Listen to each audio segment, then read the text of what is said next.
Welcome to Preparing for a Technical Interview, produced by the Engineering Career Hub at University of Colorado Boulder's College of Engineering and Applied Science. My name is Dewi, and I am a career advisor for the Engineering Career Hub.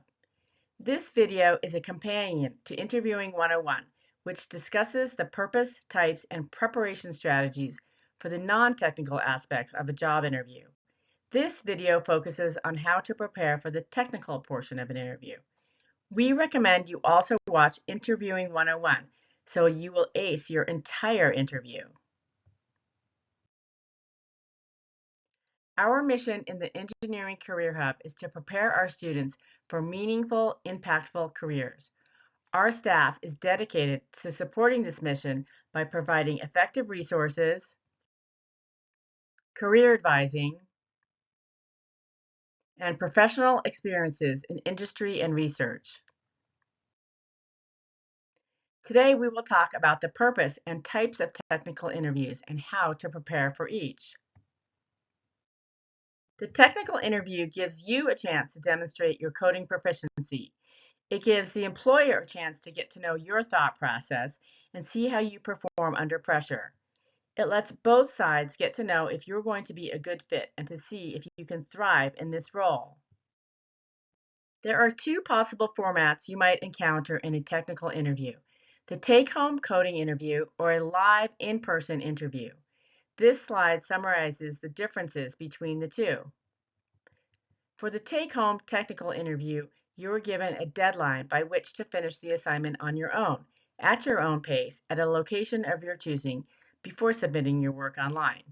The time allotted, number of problems, and complexity can vary. The typical number of problems is 1 to 3. The take-home technical interview is an easy way for large companies to screen out applicants because they are often auto-graded by machine.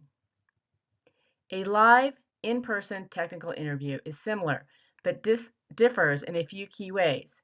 Typically, the live interview lasts anywhere from half an hour to 2 hours, and the content is generally less complex than in a take-home interview. Another major difference is that an interviewer is present to proctor your work and ask and answer questions, to a degree, as you proceed.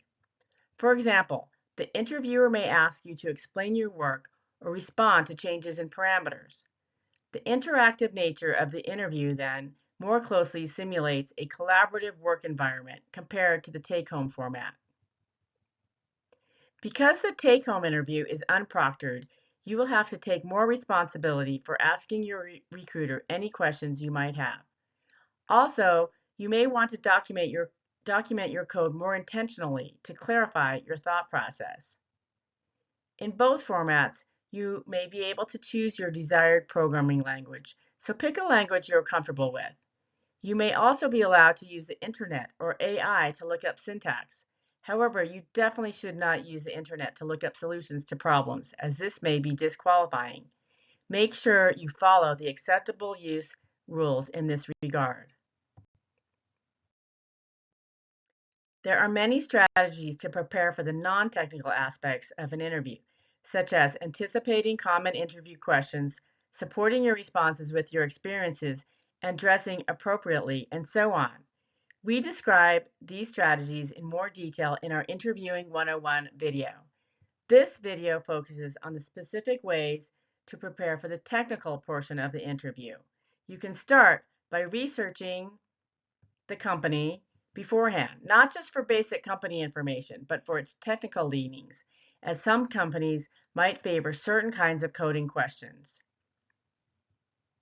For example, a mapping company might be interested in assessing your skills using graph-based algorithms, but other companies might focus on other skills.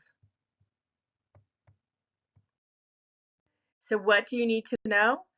This list provides a good starting point of topics every software developer should be familiar with. We recommend searching NeetCode's large bank of practice problems, which are organized by categories such as data structures, algorithms, and machine learning. After you have given your best shot at several problems, review the video solutions and see how you can improve on your work. We also recommend reading the book Cracking the Coding Interview. This is a great reference that reviews coding interviews at different companies and outlines different problems you might encounter. After you are assigned your coding problems, step one is to read the problem carefully and immediately ask questions if you are unsure of the requirements. Asking good questions shows initiative and willingness to problem solve with clarity. Then follow these steps as you have done successfully so many times before. Start by commenting your approach out, making diagrams, and writing some pseudocode before writing the actual code. As you start to code, try not to get too stuck on a single approach and check your code against any given test cases. Think about any other edge cases because you could potentially get docked points for missing those. Obviously, try to avoid nested loops. If you don't know the most efficient solution off the bat, you can start with a brute force approach and then optimize it with different data structures and algorithms. During a live technical interview, the interviewer may ask you questions to explain your thought process as you go along. Do your best to answer. Companies know that technical interviews are difficult and stressful, so just because you don't have a perfect solution doesn't mean you can't move on to the next round, particularly at a small company where code might be hand graded. If you get stuck before you have a chance to finish your code, your pseudocode and comments might still be reviewed for basic logic, flow, and clarity.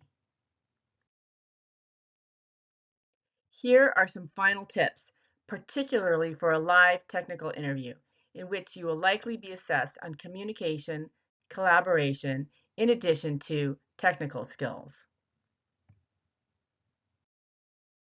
This concludes my presentation on how to prepare for the technical portion of an interview. Again, for more general interview preparation strategies, such as how to research a company, respond to common traditional and behavioral questions, build confidence before the interview, and follow up after the interview, I encourage you to watch our Interviewing 101 video at the Engineering Career Hub website. Best of luck in your interviewing preparation. Feel free to make an appointment with one of our career advisors for one-on-one advising about job hunting, resumes, cover letters, networking, career fair prep, and any other career-related topic. We look forward to speaking with you.